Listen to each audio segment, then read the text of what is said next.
বিসমিল্লাহির রহমানির রহিম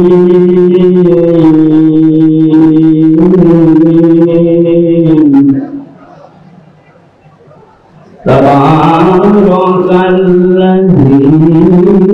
বিয়াদিহিল মুলকু ওয়া হুয়া আলা কুল্লি শাইইন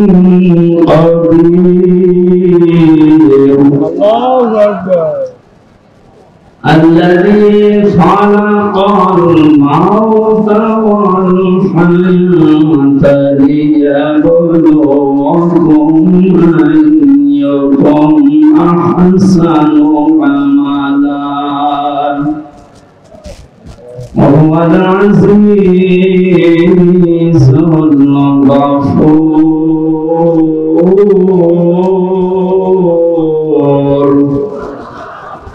صدقت يا ربنا اللهم صل على سيدنا مولانا محمد وعلى سيدنا مولانا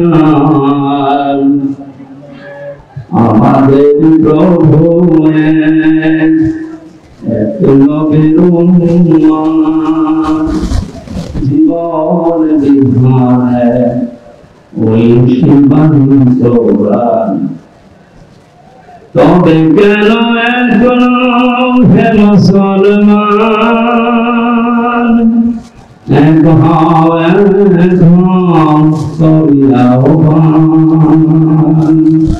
আলহামদুলিল্লাহ।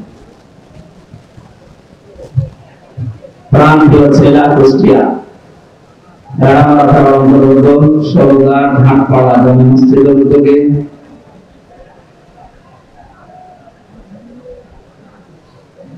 এই জায়গায় কি আর সরকার এত কথা কেন?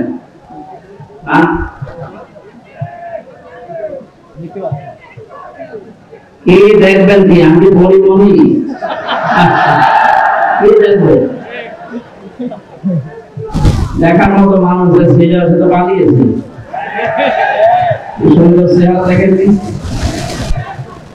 তারা জীবন তো দেখলেন এখন কি দেখলেন যাই দেখেছেন এ পর্যন্ত থাকে কালকে ইন্টারনেট থেকে নামিয়ে দেখবেন বসে কথা বলবেন আপনি যাই করেন কথা বলবেন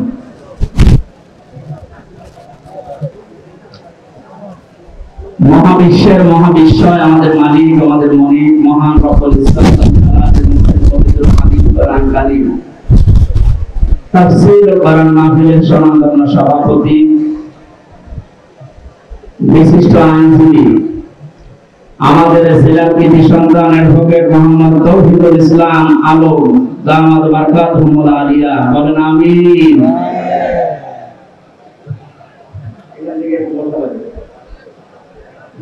যেখানে আমাদের বসে কথাটা যারা বলছেন আপনাদের কিন্তু বলা হয়ে যাচ্ছে যেখানে দাঁড়িয়ে আছেন ওই জায়গাটাকে বসা যায় না।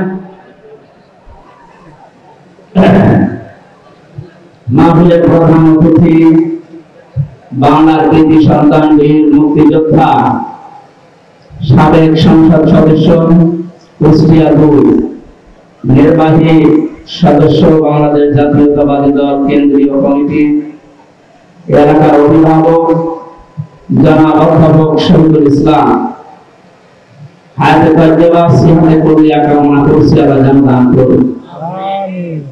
এতক্ষণ আলোচনা রাখলেন ইসলামী চিন্তাবিদ হাফেজ মাওলানা মুফতি মঈনুল হক আহসানী ঝালকাঠি, আলোচনা রেখেছেন হাফেজ মাওলানা নজরুল ইসলাম, হাফেজ মাওলানা রহিম সিলবার, মঞ্চে বসা ওলামায়ে কেরাম, সামনে বসা মুসলমান ভাইরা, পর্দার আড়ালে সম্মানিত মা এবং বোনেরা, প্রশাসনের ভাইরা, প্রাণ প্রিয় কুষ্টিয়াবাসী, দল মত নির্বিশেষে কোরআনের যে অনুষ্ঠানে যারা এসেছি ইবাদত মনে করি, এটা এখন ইবাদত চলছে না, ইবাদত আরম্ভ হয়ে গেছে।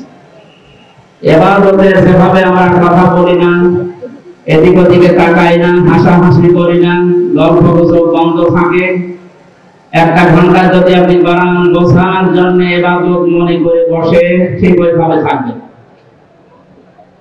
যদি এরপর আপনি ব্যত্যয় ঘটান তাহলে আপনার এই আলোচনাটা এই অনুষ্ঠানটা নষ্ট করার গুনাহ হবে। ফাস্তামিউল্লাহু ওয়া আনসিতু। আল্লাহ তাআলা বলেন কোরআনের আলোচনা আরম্ভ হলে একদিকে চোখ থাকবা, দুই নম্বরে তোমরা মন কান লাগিয়ে শুনবা। আমরা দুইটা এখানে চাই, কথা বন্ধ হবে এবং আমরা যেন দিলের কান লাগিয়ে শুনতে পারি। লাআল্লাকুম তুরহামুন, আশা করা যায় আল্লাহর রহমত তোমাদের উপর নাযিল হবে। আমরা এখানে এসেছি রহমত পাওয়ার জন্য না গজব পাওয়ার জন্য?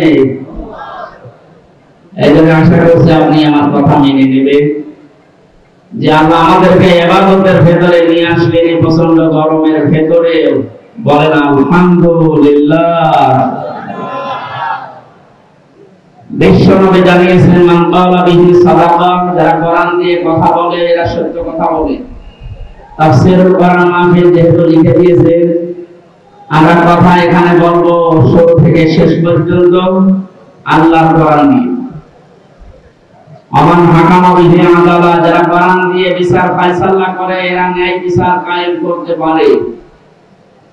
কোরআনের বিচার এখনো পর্যন্ত আমরা দেখি নাই, এই জন্য কাঙ্ক্ষিত মানের শান্তি দেশে এখনো প্রতিষ্ঠিত হয়নি। এই কথার সাথে একমত আছেন তো? কাঙ্ক্ষিত মানের শান্তি পেতে হলে আল্লাহর এই বাণী এই কালাম ছাড়া বিকল্প আর কিছু নেই। বহু কিছু আমরা দেখেছি 53 বছরে, কেউ কিছু করতে পারে। আমরা এবার দেখতে চাই আল্লাহর এই কোরআন দিয়ে যেন বাংলাদেশের এই জমিনটা চলে ইনশাআল্লাহ। এতদিন যারা কোরআনের বিচার ব্যবস্থা কায়েম না করে শুধু মুখে বলে উড়িয়েছিল যে আমরা ন্যায় বিচার কায়েম করেছি, এরা তাহা মিথ্যা কথা। এর বাস্তব প্রমাণ আমি নিজে 3 বছর আমাকে অন্ধ প্রকোষ্ঠে রেখে দিয়েছিল। কয়েকদিন আগে আমার মামলা সব খারিজ হয়ে গেছে, আপনারা জানেন। আমি মনে করলাম জিজ্ঞাসা করে বিচারপতিকে যে এতদিন পর্যন্ত আপনার আদালতে আমার মামলা আসতো যেত, কি আপনি একদিনও দেননি, আজকে যে একেবারে খালাস করে দিলেন? হয়তো এই কথাই আমাকে বলতো যে হুজুর আমার হাত বাঁধা ছিল। কি বাঁধা ছিল? আজকে যেহেতু হাত খোলা পেয়েছি, কোনো চাপ নেই, আমার কোনো চিন্তাও নেই। সুতরাং এই দেশটাতে ন্যায় বিচার কায়েম করতে হলে এই দেশে যত চাপ আছে উপরে সব চাপ বন্ধ করা লাগবে। ছাত্র জনতা জীবন দিয়েছে যে 9টা কারণে, তার ভেতরে এটা অন্যতম, যে কোনো চাপ থাকবে না। কিসের চাপ? জেল থেকে বের হওয়ার পরে আমি এই ভাড়ামারা এসেছিলাম, কোন জায়গায় যেন আমাকে বলছে হুজুর উপরে চাপ আছে, হবে না। আমিও বলেছিলাম আপনার চাপ সর্বোচ্চ এই জেলার যিনি দায়িত্বে আছেন আমাদের মাননীয় এমপি, যিনি পালিয়েছেন, ওই পর্যন্ত। আর আমার চাপ তো সরাসরি আরশ পর্যন্ত। আরশ থেকে ঘোষণা এসেছে আল্লাহর পক্ষ থেকে, ইন্নাল্লাযীনা ইয়াকতুমুনা মা আনজালনা মিনাল বায়্যিনাতি ওয়াল হুদা মিন বা'দি মা বায়্যানাহু লিন-নাসি ফিল কিতাব উলাইকা ইয়ালআনুহুমুল্লাহ ওয়া ইয়ালআনুহুমুল লাঈনুন। সূরা বাকারা 159 নম্বর আয়াতে আছে, 2 নম্বর পারা 3 নম্বর পৃষ্ঠা 4 নম্বর লাইনে পাবেন। তাফসীরে ইবনে কাসীর আল-ফিল জিলালিল কোরআনের ব্যাখ্যা।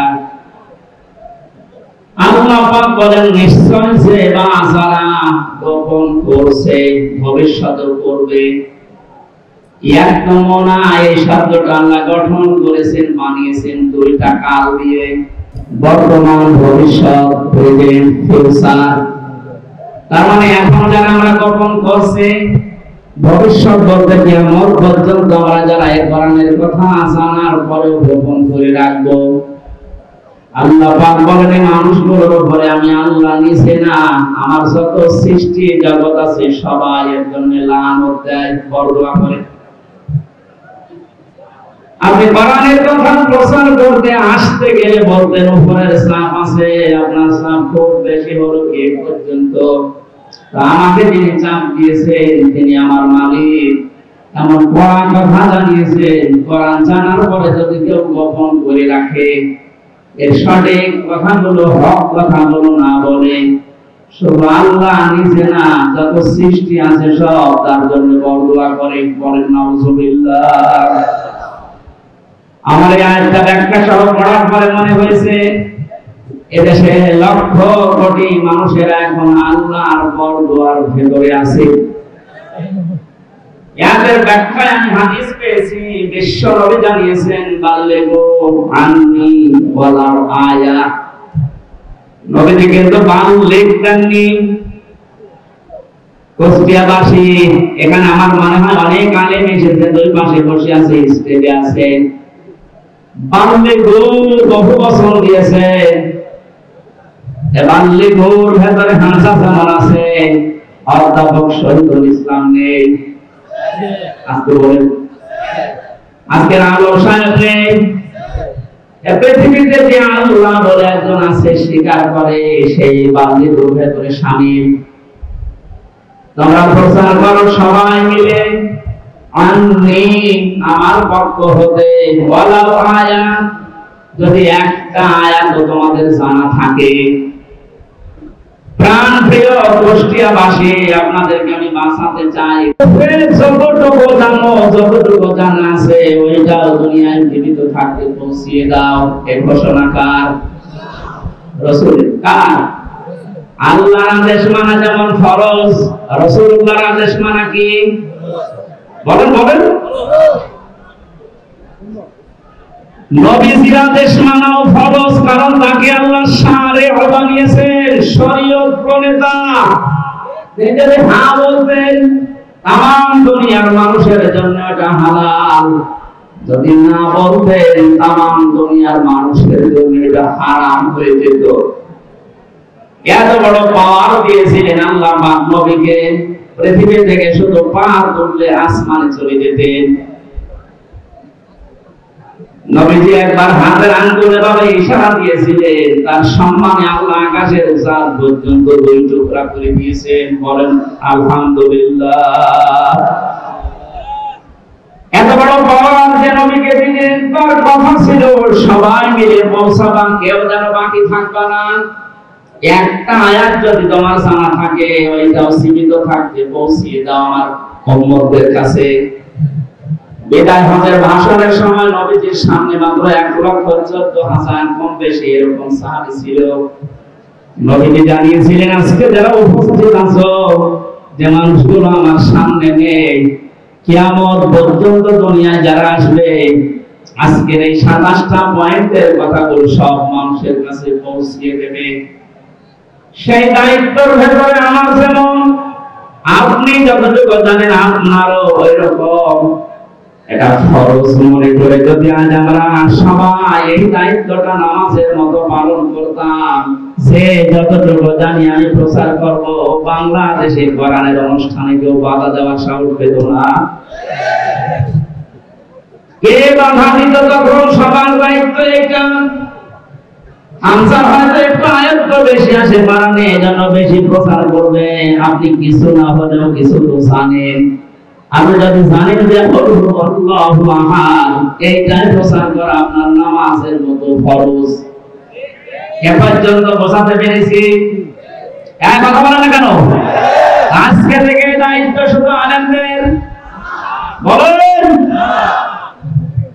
যে যতটুকু জানেন ওইটাই প্রচার করবেন, তাহলে এই দেশে কেউ আর কোরআন প্রচারে বাধা দেওয়ার সাহস দেখাবে না ইনশাআল্লাহ।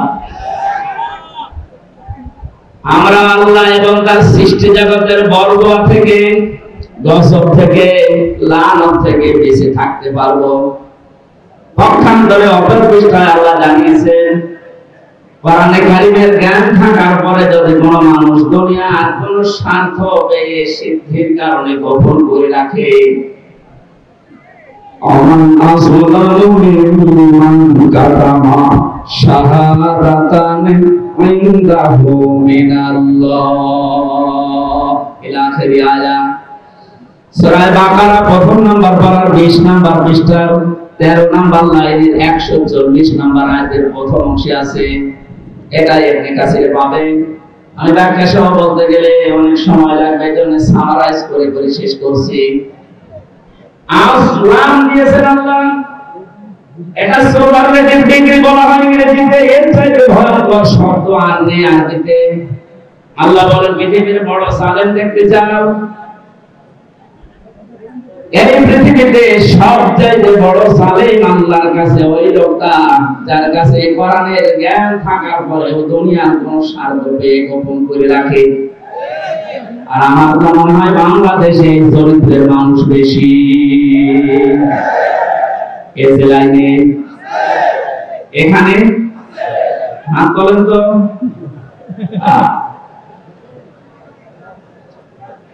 আপনি আল্লাহর ভাষায় বড় জালেম হয়ে উঠবেন কিয়ামতে। আমি সেদিন মিরপুরে জালেমের ব্যাখ্যায় বলেছিলাম, জালেম এই শব্দটা এত ঘৃণিত আল্লাহর কাছে, আল্লাহ নিজে জালেমদের বিরুদ্ধে মামলা দায়ের করবে। কুষ্টিয়াবাসী সূরা শুরা 42 নম্বর আয়াতের প্রথম অংশ, ইন্নামাল মুমিনুনা সাবিলু আলাল্লাযিনা ইয়াযলিমুনান নাস। আল্লাহ পাক বলেন, অবশ্যই আমি নিজে মামলা দেব, নিজে কেস করব, অভিযোগ দায়ের করব তাদের বিরুদ্ধে যারা এই দুনিয়াতে মানুষ হয়ে মানুষের উপরে অত্যাচার করছে এবং করবে। আল্লাহ ইয়াসলিমুনাল মুসলিমুনা, যে মুসলমানদের উপরে শুধু অত্যাচার করে তারা আমার মামলার আসামি না। ইয়াসলিমুনান নাস, পৃথিবীতে যে কোনো ধর্ম অনুসরণ করতে পারে, কিন্তু তো মানুষ ও কি মানুষের উপরে যারা জুলুম করছে ভবিষ্যতেও করবে। কেন ভবিষ্যৎ দিলেন? আল্লাহ জালেম না দিয়ে ইয়াসলিমুন দিলেন কেন? পৃথিবীতে এখন অনেকে জুলুম করছে, এমনকি পৃথিবীতে অনেকে এখনো টার্গেট নিয়ে আছে ভবিষ্যতে জুলুম করবে। এটা আমি বেশি করে ফেললাম। অনেকে যে জুলুম করবে তার ভাবসাব দেখে বলা যাচ্ছে।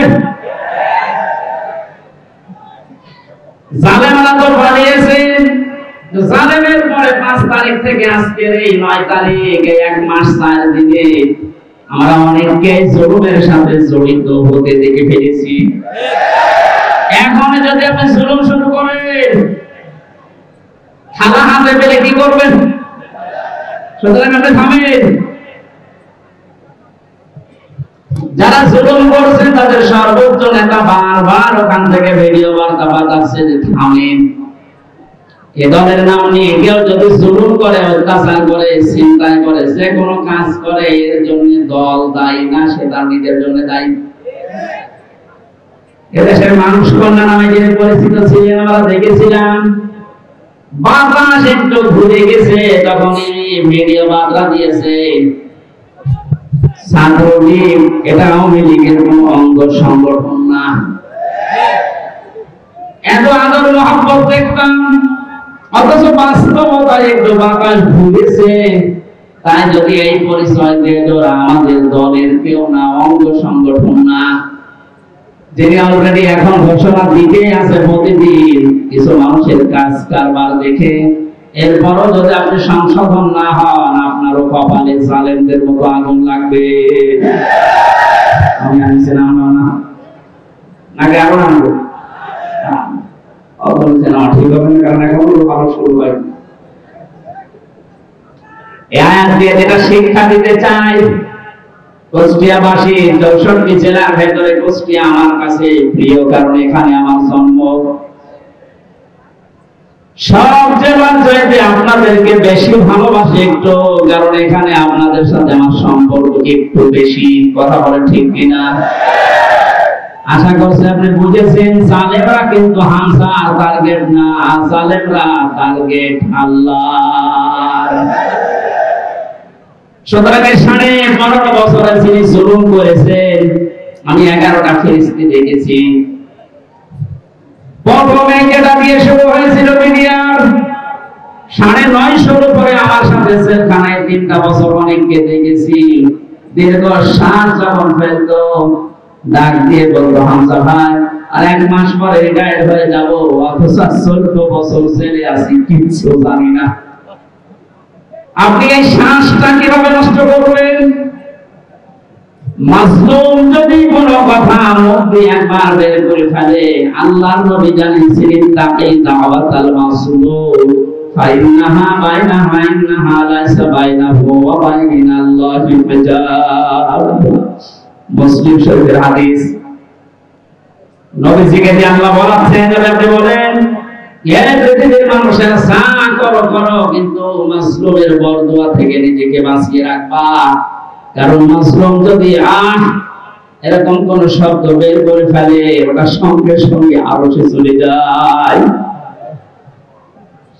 কত মাসলুমের চোখের পানি জেলখানার অন্ধ কষ্টে পড়ছে।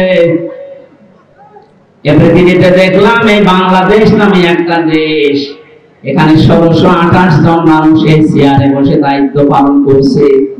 যারা বাস্তবে দেখেছিলাম 1628 জনের ভেতরে 1627 জনের হাত বাঁধা, একজনের হাত খোলা ছিল।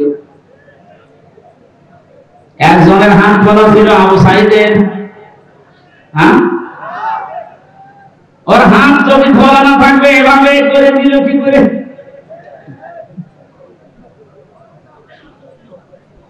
হাইকোর্টের বিচারপতি পর্যন্ত যদি বলে যে না, হামজার মামলা, মামুনুল হকের মামলা হবে না, উপরের নির্দেশ, তোর চেয়ারে বসে থাকা দরকার, কিন্তু ভ্যান চালা।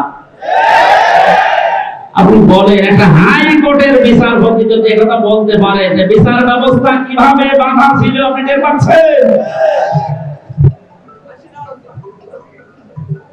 একটা দেশ কত বড় দুর্নীতিগ্রস্ত হয়ে গেলে জাতীয় মসজিদের ইমাম পর্যন্ত পালিয়ে যায়। আর কার নাম বলবেন? জাতীয় মসজিদের ইমামও পালিয়ে গেছে।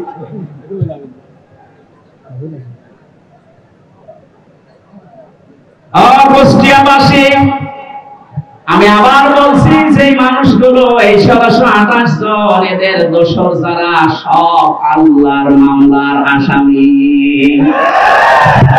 বাদী যত বড় হয় মামলা তত কঠিন হয়। আমার মামলায় সরাসরি যেহেতু রাষ্ট্রবাদী ছিল, এজন্য বহু চেষ্টা করার পরও কিছুই হয়নি। এই মামলাটা 31 বার উঠেছে, সিএমএম কোর্ট, জজ কোর্ট, হাইকোর্ট মিলে হবে না। অথচ এই মামলায় যদি সাজাও লাগিয়ে দেয়, 3 মাসের বেশি সাজা হয় না। 3টা বছরের ভেতরে এই কঠিন অবস্থায় ফেলে দিয়ে আপনি কি করলেন? বিচার ব্যবস্থাকে একেবারে ধ্বংস করা ফেলা হয়েছিল। আহ্বান জানাবো, এখন যারা দায়িত্বে আছেন, সংস্কার যেহেতু আরম্ভ হয়ে গেছে, আর এই জন্যই এতগুলো মানুষ জীবন দিয়ে গেল, সুতরাং সকাল আসতে আসতে যেন আমরা শুনি এই 1628টা চেয়ারের নতুন মানুষ এসে বসেছে। নয়তো এরা যতদিন থাকবে ততদিন নতুন নতুন ইস্যু তৈরি করে আবার বিশৃঙ্খলা ঘটাবে। আমাদের চরিত্র এরকমই। আরে বাস্তবতা দেখেছেন, এরপরও অনেকে জালেমের পক্ষে সাফাই গাচ্ছে, স্ট্যাটাস দেয়, এখনো গোপনে ভিডিও বার্তা পাঠাচ্ছে। আপনি পাল্টাবেন না, আপনি ঘাবড়ায়েন না, আমরা আছি। আপনি ঘাবড়ালে আমরা নরম হয়ে যাই। শয়তান তো দেখেনি, ওই ভিডিওতে যারা দেখলাম, আমার মনে হয় শয়তান যদি আমি দেখতাম তো ওইরকমই টাটকা নির্ভালা শয়তান। জানা শোনার পরে জালেমের পক্ষে সাফাই গায়, জালেমকে সাহস দেয়। নবীজি জানিয়েছেন তিরমিজি শরীফের হাদিস, কেউ যদি জেনে শুনে জালেমকে সাপোর্ট দেয়, তার পক্ষ নেয়, তাকে ভালোবাসে, সহযোগিতা করে, ও নবীর উম্মত থেকে বের হয়ে যায়। সুতরাং আপনি নবীর উম্মত থাকবেন না বের হয়ে যাবেন, এখন সিদ্ধান্ত নিন। যেহেতু জালেমদের প্রতি বরদোয়া, জালেমদের প্রতি মামলা কার? ছোটখাটো জালেম যারা আছেন, এখন তওবা করে ফিরে আসেন। আমার বংশ, আমার বাড়িতে এই যে এবি থানা, আগে সদর থানায় ছিল, এখন ইবি থানা। হালসা না আটাবিরাপিটা বংশের 100 জনের 98 জন আওয়ামী লীগ। ওরা আমার মনে হয় যে শক্ত আওয়ামী লীগ। ওরা বঙ্গবন্ধুকে মনে করতো সেকেন্ড। 5 তারিখের পরে বিকাল আসতে আসতে আমার কল দিয়ে বলছে, বাবাজি আমরা সব পাল্টিয়ে গেছি। পাল্টিয়ে গেছি মানে এখন আমরা সব জামাত ইসলামী করি। কিসের জামাত? আর এটা করেছেন এই 15.5 বছর আগে, ওটা শোধ হবে, এরপরে জামাত ইসলাম।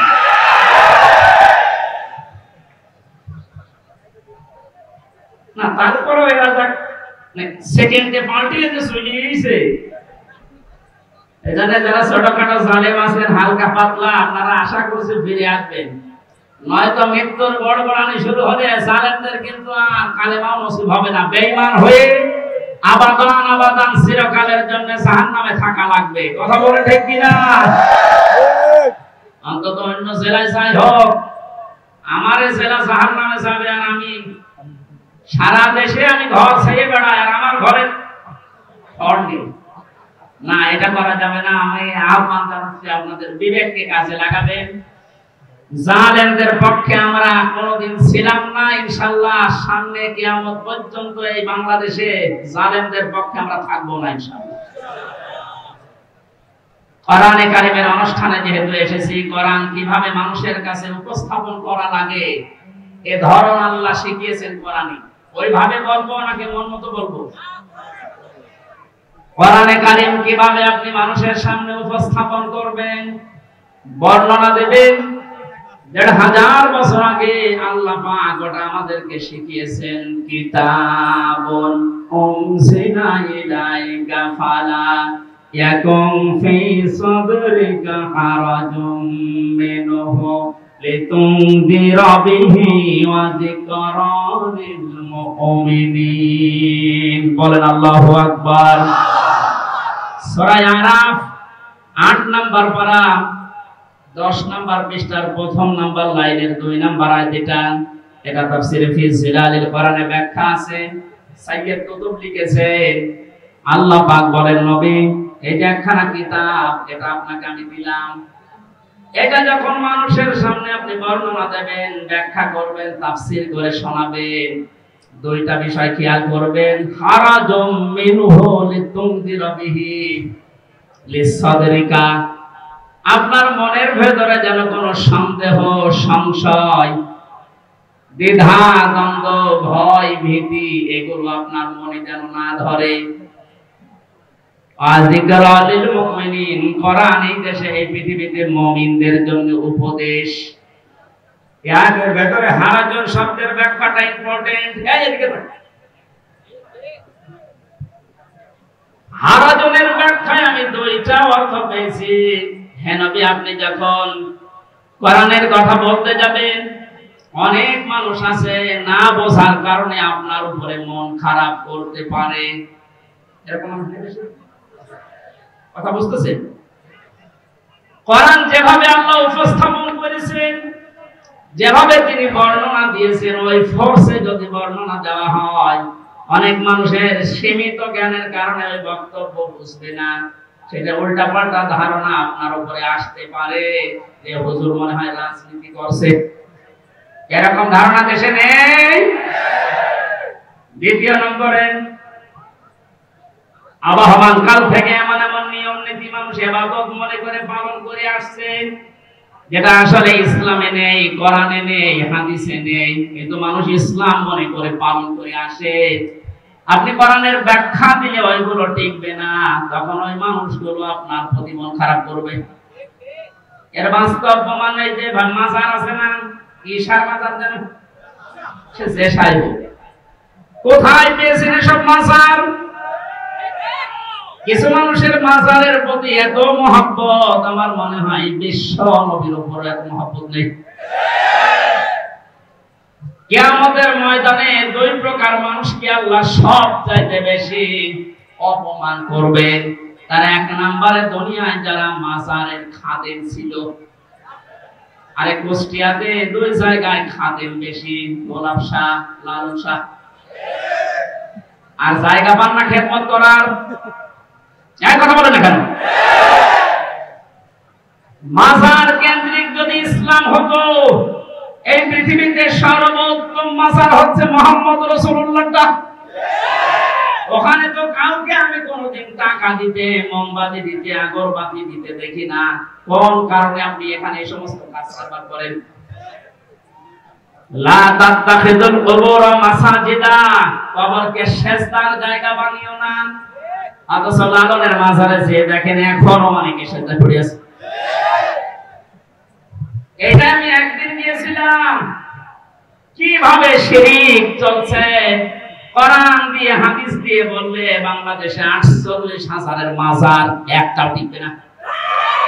আজকে দেখলাম 2টা মাজার অলরেডি বড় বড়, যেগুলো সবচাইতে বেশি ইনকাম হতো দেওয়ানবাগি, আর ওদিকে 8 রশি ব্যাংকে গুলিয়ে দিয়েছে। শিরক যে দেশে চলে, ওই দেশে আল্লাহর রহমতের দৃষ্টি আল্লাহ তুলে নেয়। আমার তো মনে হচ্ছে যেভাবে দেশ থেকে এখন শিরক আস্তে আস্তে আরম্ভ হচ্ছে দূর হওয়া, আল্লাহর রহমত এই দেশটা আল্লাহ ভরে দেবে ইনশাআল্লাহ। কোন মৃত মানুষের প্রশংসা করা 3 দিনের উপরে জায়েজ নেই। ভালো করে শুনে, আমি মানিয়ে বলছি, যত আপনজন হোক, মারা গেলে 3 দিনের পরে আপনি আর শোক পালন করতে পারবেন না। 3 দিন পরে শোক পালন করা জায়েজ নেই কারো কেউ মারা গেলে। হ্যাঁ, বিধবা মহিলা স্বামী মারা গেলে সর্বোচ্চ 3 মাস 10 দিন বিবাহ ছাড়া থাকতে পারবেন। আপনার কি আত্মীয় হয় গোপালগঞ্জের ওই লোক, কবে মারা গেছে এতদিন পর্যন্ত আপনার শোকই যায় না?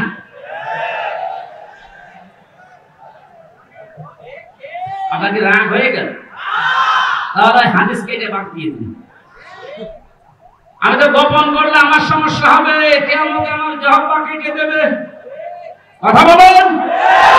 আমি আপনাকে বাঁচাতে চাচ্ছি, যেতে ইবাদত 1 দিন 2 দিন 5 দিন না, ওয়া'বুদ রাব্বাকা হাত্তা ইয়াতিয়াকাল ইয়াকিন। সূরা হিজরের 99 নম্বর আয়াত, 14 নম্বর পারা, 6 নম্বর পৃষ্ঠা, 4-5 নম্বর লাইনে আছে। আল্লাহ বলেন ইবাদত করবা 2 দিন 5 দিন না, যতদিন মরণ না আসে ততদিন। এটা যে একটা ইবাদতের কথা বলছি, সব পালন করা জায়েজ নেই 3 দিনের উপরে। এখানে ইমাম হোসাইন মারা যাওয়ার পরে আজও যারা সব পালন ছাড়েন না, আপনি ইসলামে নেই। এটা বেদাত। এক কথা বলেন না, আপনার মহব্বত ইমাম হোসাইনের প্রতি এত বেশি যে হাই হোসেন করে পিঠে চামড়া তুলে ফেলছেন। তো ওনার তো আরেকটা ভাই ছিল হাসান, উনি মারা গেছে বিষ খেয়ে। একটু বিষ খান দেখি, পুরাটা বাটপারি এটা। ইমাম হোসাইনকে নিয়ে যদি এই মানুষগুলো আবেগ দেখি এরা বাটপারের পর্যায়ে পড়ে, পৃথিবীতে ইমাম হোসাইনের পর আর কে এত দামি থাকতে পারে যে তার জন্য আপনাকে বছরে বছরে মাসে মাসে দিনে দিনে সব পালন করা লাগবে? এটা ইসলাম না। ইসলামের ভেতরে নতুন করে আপনি এটা সংযোজন করেছেন, আপনি বেদাত পন্থী। নবীজি জানিয়েছেন, কেউ যদি বেদাত আরম্ভ করে, ইবাদত না অথচ ইবাদত মনে করে পালন করতে বলে, ওই লোকটাকে সালাম দেওয়া পর্যন্ত জায়েজ নেই। কত বড় কঠিন কথা লিখেছেন। যারা বেদাত আবিষ্কার করে তাদের সালাম দেওয়া জায়েজ নেই। অথচ এমন হাদিস আমি কোনদিন পড়িনি, পাইনি যে নামাজ পড়ে না তাহলে সালাম দেওয়া যাবে না। পেয়েছেন কেউ? পেয়েছেন? রোজা রাখে না তাহলে সালাম দেওয়া যাবে না, আমি পাইনি। কিন্তু ইসলামের ভেতরে নতুন করে কিছু ঢুকিয়ে কেউ যদি ওইটা ইসলাম মনে করে পালন করে তাহলে সালাম দেওয়া জায়েজ নেই। আর এগুলো সব বেশি হয় এই 48,000 দরবারে। এই জন্য শিরক যখন এই দেশ থেকে বিদায় নিচ্ছে, আল্লাহ রাব্বুল আলামিনের রহমত এই দেশে বৃষ্টির মতো নাযিল হবে ইনশাআল্লাহ। এবার আবার বৃষ্টি শুরু হয়ে গেল না?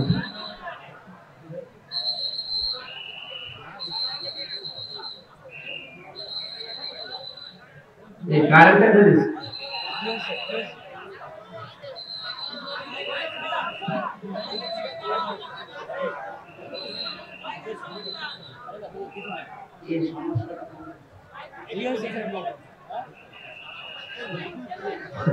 পাচ্ছেন কি করা যাবে? মা এখানে প্রায় 1 কিলোমিটার শুধু মানুষ দেখে আসলাম। 1 কিলোমিটার শুধু মানুষ, পা ফেলার জায়গা নেই। যেখানে আছেন ওইভাবে থাকেন ভাই। আর আপনাদের এই জায়গায় বড় জায়গা ছিল না? না, কষ্ট হয়ে যাচ্ছে মানুষের। মানুষকে কষ্ট দেওয়া তো ঠিক, কি করবো? এদের যেভাবে আছেন থাকেন ওইভাবে থাকেন। না, আমি সব বাদ দিয়ে দিলাম। আমি প্রবেশ করছি কোরআনের তাফসীরে। সূরা মুলক থেকে মাত্র 2টা আয়াত পড়েছি। যেহেতু তাফসীরুল কোরআন মাহফিল লিখে দিয়েছেন, এর হক আদায় করা দরকার। আমরা তাফসীর আকারে আরম্ভ করছি ইনশাআল্লাহ। জবান ভরে কোরআনের সোনালী আয়াত এবার পড়েন। আউযু বিল্লাহি মিনাশ শাইতানির রাজীম। বিসমিল্লাহির রহমানির রহিম। তাবারাকাল্লাযী বিয়াদিহিল মুলকু ওয়া হুয়া আলা কুল্লি শাইইন কাদির। সূরা মুলক কোন সূরা? মুলক শব্দের শাব্দিক অর্থ রাজত্ব। মুলক মানে কি? আল্লাহ রাব্বুল আলামিন সূরা মুলক নাযিল করে 30টা আয়াত দিয়েছেন, 3টা রূপ দিয়েছেন। এর প্রথম 2টা আয়াতে আল্লাহ নিজের পরিচয় তুলে ধরেছেন, নিজের বড়ত্ব, মহত্ব, আমিত্ব। কারণ আল্লাহ পাক নিজের বড়ত্ব তুলে ধরতে পারে, তাছাড়া দুনিয়ার কোন সৃষ্টি তার নিজের বড়ত্বের পরিচয় তুলে ধরতে পারে না। এই গুণটা শুধুমাত্র আল্লাহর। কারণ অহংকার করা, বড়ত্ব করা এটা আল্লাহর চাদর, ইজার।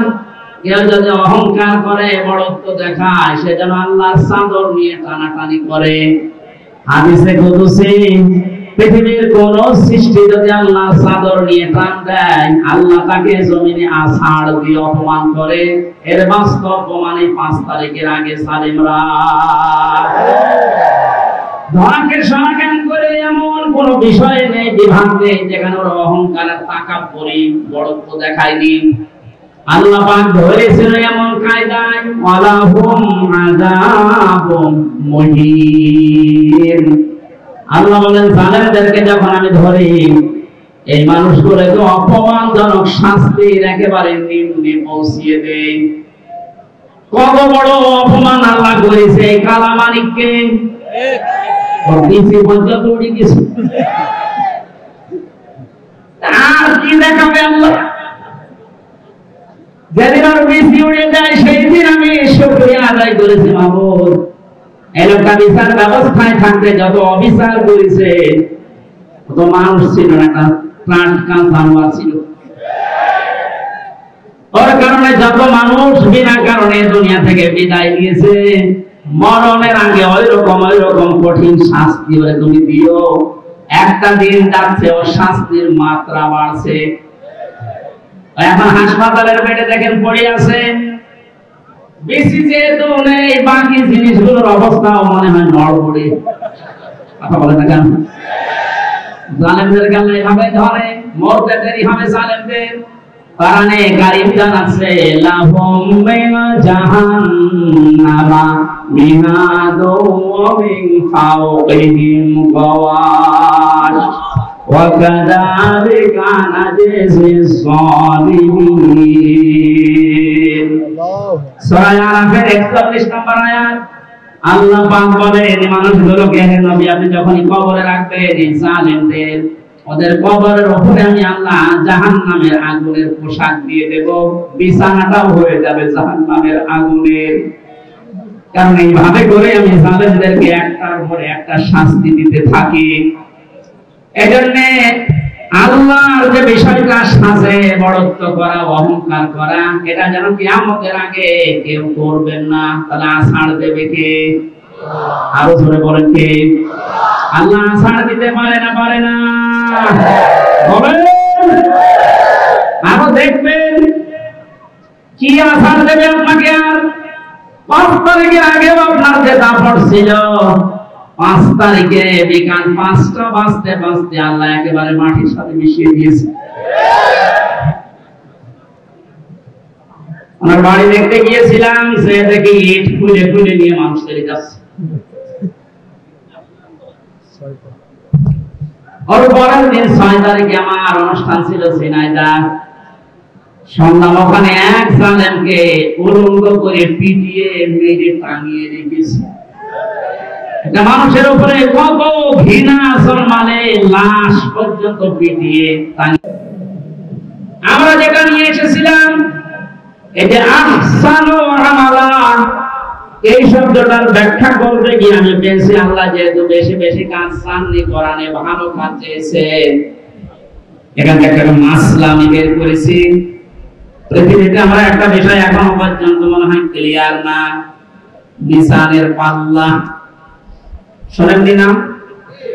মিজানের পাল্লা নাম শুনেছেন? এই জিনিস দিয়ে কি করে? আমল মাপে। কি মাপে? আরো জোরে বলেন। এখানে অধ্যাপক বসে আছে, অ্যাডভোকেট বসে আছে, আলেমরা বসে আছে। এই বিষয়টা ক্লিয়ার করব আজকে ইনশাআল্লাহ। কোরআনে কারিমে মাপার যন্ত্রের যে সমস্ত নাম আমরা পেয়েছি, ফাম্মা মান সাকুলাত মাওয়াজিনুহু ফাহুয়া ফি ঈশাতির রাদিয়া ইলা আখিরি আয়াত। আল্লাহ পাক বলেন, কোন মানুষের ইসতিকাম, ওজন, এটা মাপ দেওয়া হবে যেটা দিয়ে, এটা যদি ভারী হয়, ওজন যদি বেশি হয়, তাকে সন্তোষজনক জীবন, তার মানে জান্নাতে তাকে পৌঁছিয়ে দেওয়া হবে। আমাদের দেশ, বিশেষ করে আমি বহু দেশ থেকে এই তথ্যটা পাওয়ার চেষ্টা চালিয়েছি। বাংলাদেশ, ভারত, পাকিস্তান, এই 3টা দেশে একটু সমস্যাটা বেশি, এটা মাপটা নিয়ে। আমরা মনে করি কি আমাদের ময়দানে আল্লাহ মিজানের পাল্লায় আমাদেরকে ওজন দেবেন। আমাদের ওজনটা দেবেন কি বলেন তো? আমল। বলেন না কেন? আরো জোরে বলেন, আর একবার বলেন, আমল। আমল এটা আরবি শব্দ, বাংলা কাজ। আমল মানে কি? এ পর্যন্ত বুঝেছেন কিনা বলেন? আমল মানে কি? আরো জোরে বলেন। এবার আমার প্রশ্ন অধ্যাপক সাহেবের কাছে, পৃথিবীর প্রতিটি জিনিস পরিমাপ করার জন্য আলাদা আলাদা যন্ত্র আছে। আমি যদি বলি স্যার এই স্কেচটা একটু মেপে দেন, এটা দাড়ি পাল্লায় তুলে দেবে, কি দিয়ে মাপবে? ফিতা দিয়ে। বলেন বলেন। যদি এখন বলে যে 1 কেজি চাল মেপে দেন, ওটা ফিতা দিয়ে মাপবে, কি দিয়ে? বলেন। এই যে এখানে পানি আছে, এই পানি যদি ওনারে মাপতে দেয়, অনেক ফিতা দিয়ে মাপবে। এটার জন্য লিটার আছে, সিসি আছে। কথা বলেন না কেন? দুনিয়ায় যত জিনিস দেখবেন, প্রতিটি জিনিস পরিমাপ করার জন্য আলাদা আলাদা যন্ত্র আছে। আপনি যে এতক্ষণ বলছেন যে কিয়ামতে আল্লাহ মাপবে, আমল কি মাপবে?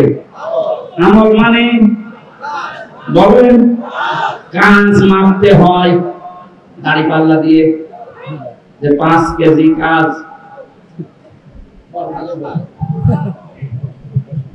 এই ধারণাটা নিরসন করা লাগবে। ভুল ধারণা আছে আমরা। এটা যদি আমার মনে হয় ক্লিয়ার হয়, অনেক বিষয় আপনার সামনে আজ স্পষ্ট হবে যে না, এগুলো আসলে ভ্রান্ত ধারণা ছিলাম। আল্লাহ পাক বলেন, আমি আমলের মাপ দেব কিয়ামতের মিজানের পাল্লা দিয়ে। কিসের পাল্লায়? মিজান মানে না, আরে কোন অভিধানে পাবেন না মিজান মানে দাড়ি পাল্লা। মিজান মানে মানদণ্ড। মিজান মানে কি?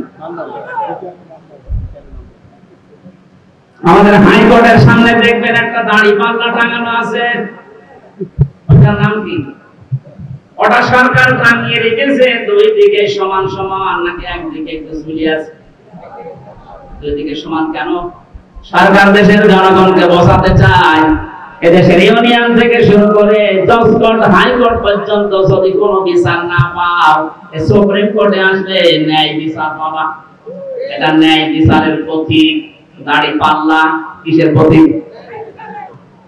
আমাদেরকে যেহেতু আল্লাহ মাপবেন, আপনি বলছেন আমল, আমল মানে কাজ। আর এখানে কোনো পাগলেও বিশ্বাস করবে না কাজ মানুষ দাড়ি পাল্লায় তুলে দেয় যে 8 কেজি কাজ। এবার বলেন না, কাজ মাপার জন্য আলাদা কোনো যন্ত্র আছে? কাজ মাপে মানুষ কি দিয়ে?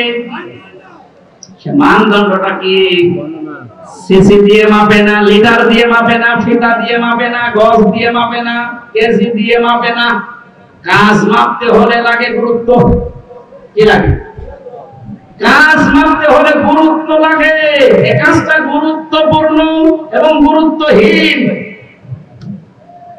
যতগুলো ইবাদত আল্লাহ দিয়েছেন, 550 উপরে ইবাদত আমি পেয়েছি। প্রতিটি ইবাদতের ভেতরে কিছু গুরুত্বপূর্ণ জিনিস আছে, আর কিছু ইবাদতে গুরুত্বহীন জিনিস আছে। এটা আজকের ব্যান্ডেলটা, এটা গুরুত্বপূর্ণ বিষয় হচ্ছে খুঁটি আর সামিয়ানা। আর বলছেন না, এখানে গুরুত্বহীন অনেক জিনিস আছে। এই যে এই টেবিল, এই লাইট, এই যে ফোন চলছে, এই ক্যামেরা, এগুলো না হলে কেউ স্টেজ বলবে না, বলবে না? কিন্তু খুঁটি আর সামিয়ানা না থাকলে স্টেজ বলবেন। তাহলে এখানে দুইটা গুরুত্বপূর্ণ জিনিস পেয়েছি, আর গুরুত্বহীন জিনিস আরো 7-8টা পেয়েছি। কথা বলে ঠিক কিনা? আল্লাহ পাক কোরআনে কারিমে যেগুলো গুরুত্বপূর্ণ দিয়েছেন, ওগুলোর একটাও যদি আপনি না মানেন, বিশ্বাস না করেন, গুরুত্বহীন যত কাজ করেছেন ওগুলো যদি দুনিয়া ভর্তি করা হয়, দাড়ি পাল্লা, মানদণ্ড, গুরুত্ব যাই ওজন করে, সব শূন্য, জিরো হবে। এবার উদাহরণ একটা করে সেট করছি, মেলে কিনা? আমরা যারা নামাজ পড়ে আসলাম, এশার নামাজের ভেতরে বাইরে মিলে ফরজ ছিল কয়টা? আরো জোরে 13টা ফরজের 12টা ফরজ অধ্যাপক শহীদুল ইসলাম আদায় করেছে, একটা আদায় করেনি। ওনার নামাজের সওয়াব হবে 12টা।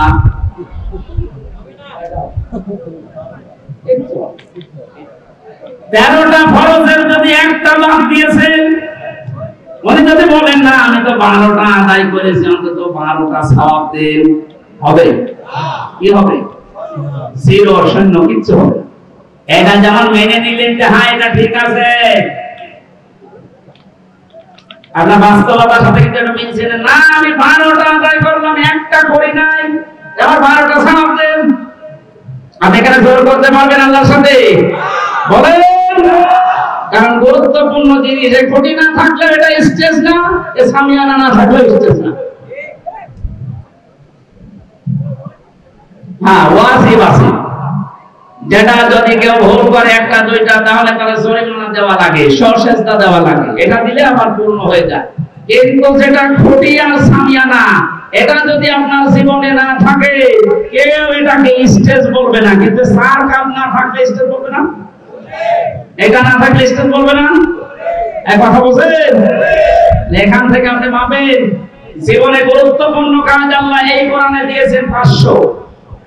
একটা নামাজ, একটা রোজা, একটা হজ, একটা যাকাত, এভাবে 500টা আপনি একটা একটা করে কোরআন থেকে বের করেন, এর ভেতরে দেখবেন একটা আছে এই পৃথিবীতে আল্লাহর দ্বীন কায়েম করা লাগবে। নামাজ পড়া যদি আপনার কাছে রাজনীতি মনে না হয়, রোজা রাখা যদি রাজনীতি মনে না হয়, দ্বীন কায়েমের কথা জানা বলে এটা রাজনীতি যদি মনে হয়, আপনার একটা কোটি বাদ চলে গেছে। আপনি আমার মানতেন তো দেখি আপনি কয়টা সওয়াব পান? আপনি আমল বাদতে এসেছেন, মনে করে মিজানের পাল্লা মানে দাড়ি পাল্লা, এদিকে 10 কেজি সওয়াব তুলে দেব, এদিকে 8 কেজি গোনা তুলে দেব, মাঝখান থেকে 2 কেজি বেশি। এক লোক শুনেছিল যে কোরবানির পশমে সওয়াব হয়, ওর সামর্থ্য ছিল না, গরু চুরি করে এনে কোরবানি। ইমাম সাহেব তাহাজ্জুদের নামাজ পড়তে বসে দেখছে গরু নিয়ে যাচ্ছে, এই কোথায় পেলি? গরু চুরি করে নিয়ে যাচ্ছে। কি হবে? কোরবানি দেব। কোরবানি দেবে তাও চুরি করে। বেশি চিল্লাবেন না, আপনার ফতোয়া আমি পালন করছি। গত সময় আপনি বললেন যে কোরবানি দিলে এরকম এরকম সওয়াব হয় প্রতি পশমে নাকি? আমার তো উপায় নেই, সামর্থ্য নেই, করব কি? সওয়াব থেকে বঞ্চিত হতে পারবো না, চুরি করে নিয়ে আসলাম গরু, কালকে সকালে কোরবানি সবাই করব। চুরি করলে গুনাহ হয় আমিও জানি, এটা কোরবানি দেব সওয়াব হবে, পশমে নাকি হবে সওয়াব। আর গুনাহ যদি কাটাকাটি হয়ে যায় মাঝখানে গোশত খাবো পাও। বাংলাদেশে অনেক মানুষের চিন্তা চেতনা এখন এইরকম, 500টা ফরজ বিধান আমল এর 499টা করে, আর একটা কথা শুনলে যখন জঙ্গি, জিহাদ, রাজাকার ওটা বললাম দেখ। অনেক যদি 12টা ফরজ আদায় করে একটা আদায় না করে সওয়াব না হয়, জিরো হয়, শূন্য হয়, আপনার জীবনের আমল আল্লাহ যেদিন মাপ দেবে গুরুত্বের ভিত্তিতে। গুরুত্বপূর্ণ কাজ করেননি, গুরুত্বহীন কাজ করে ভরে রেখেছে, আপনিও জিরো হবে, শূন্য হবে। আল্লাহ ভালো কাজ দেখতে গেছে, আর ভালো কাজে 500-র উপরে দুনিয়ায় আর নেই। এখন যদি 500 আয়াতের ব্যাখ্যা ভালো কাজগুলো একটা একটা করে করা হয়, আমি যতগুলো ভালো কাজ দুনিয়ায় কোরআন থেকে বের করতে পেরেছি, একটা বই আছে, আমি জেলখানার ভেতরে এটিএম আজহারুল ইসলাম সাহেব আমাকে পাঠিয়েছিল যে হামজা এটা পড়ো, খুব গুরুত্বপূর্ণ তথ্যের ভেতরে আছে। সৌদি আরবের লেখক একজন, প্রোডাক্টিভ মুসলিম। এই বইটার ভেতরে ইংরেজিতে করা, আরবিতে করা ভার্সন দেওয়া আছে। পড়াটা পড়ে 3 বছরের ভেতরে 7-8 বার আমি শেষ করেছি। এখান থেকে যে তথ্যগুলো পেয়েছি তার অন্যতম এটা, কোন মানুষ যদি ভালো কাজ করতে চায়, কোরআনের উপরে দুনিয়ায় কোনো ভালো কাজ আরো জোরে বলেন আমার আমিলা বিহি উজিরা, যারা কোরআন দিয়ে কাজ করবে এদের কাজের পুরস্কার আল্লাহ নিজে দেবে। জোরে বলেন আল্লাহু আকবার। নামাজ যেমন কোরআনে আছে, রোজা আছে, হজ আছে, যাকাত আছে, এই কোরআনে কারিমে আল্লাহর দ্বীন কায়েমের কথাও আছে। একান্ত যদি কেউ দুনিয়ার কাজ মনে করে ছেড়ে দেয়, আল্লাহ আহসান মামলার ব্যাখ্যায় আব্দুল্লাহ ইবনে মাসউদ, আব্দুল্লাহ ইবনে আব্বাস, রাইসুল মুফাসসিরিন বলা হয় যাদেরকে, এই মানুষগুলো ব্যাখ্যায় লিখেছে, আমরা যেমন বুঝেছি ভালো কাজ, আমাদের চাইতে কোরআনে কারিম মানুষকে ধোঁকা দিয়ে বোকা বানিয়ে আমি আল্লাহকেও যদি ধোঁকা দিতে চাও, আমি কি রাসূল যেটা বুঝেছেন, সাহাবীরা যেটা পালন করেছেন, আমাকে সহ প্রত্যেককে আল্লাহ এই ভালো কাজে আঞ্জাম দেওয়ার তৌফিক দিন, বলেন আমিন। এখানে আসার পরে কয়েকটা মাসলা আমাকে জিজ্ঞাসা করেছে, হুজুর মসজিদের টাকা মেরে খাওয়া কি, এটা আবার কত দেওয়া লাগবে? 2 নম্বর এলাকায় শুনলাম 30 বছরের আগে ছেলেদেরকে পিতারা বিয়ে দিতে চান না। 30 বছরের আগে যদি ও কোনো গুনার কাজে জড়িয়ে পড়ে, ও জেনা করলে, ব্যভিচার করলে, ওটা শুধু একা পাবে না, ফিলাক্সিলর হয়ে বাবা মায়ের আমল নামায় আনে। এ মনে হয় ধরা খেয়ে গেছে। সম্মানিত ভাইরা, এটা করবেন না। রিস্কের দায়িত্ব আপনার হাতেও নেই, আপনার বউর হাতেও নেই, এই দায়িত্ব কার? আল্লাহর। আর গাড়ে জোয়ান তুলে দেন, দেখবেন রিস্কের ব্যবস্থা এমনি অটোমেটিক আল্লাহ করবে ইনশাআল্লাহ। এই ভরসা আল্লাহর উপর আমাদের আছে না? এরকম গুনার কাজে জড়াবেন না। বিয়েকে সহজ করে দেন, জেনাকে কঠিন করে। ঠিক এক কথা বলছেন না কেন? আল্লাহ আমাদেরকে, আমি প্রচন্ড গরমে ভেতরে ঘেমে সব চলছে, আমার গলাও ব্যথা করছে, আর ঘন্টা পার হয়ে গেছে, আমি আর কথা বলতে চাচ্ছি না। আগামীতে কোন জায়গায় আসলে একটু আগে তুলে দেবেন, আর শীতের সময় মাহফিল নেবেন, গরমের সময় আর নিয়েন না। আল্লাহুম্মা আমিন। লা ইলাহা ইল্লা আনতা সুবহানাকা ইন্নী কুনতু মিনাজ জালিমিন। ও মাবুদ, আমার প্রাণ প্রিয় জেলা কুষ্টিয়া ভেড়ামারা থানার অন্তর্গত ষোলবাগ হাটপাড়া যুব সমাজের উদ্যোগে কোরআনে কারিমের এই অনুষ্ঠানে হাজার হাজার মানুষ আমরা হাজির হয়েছি।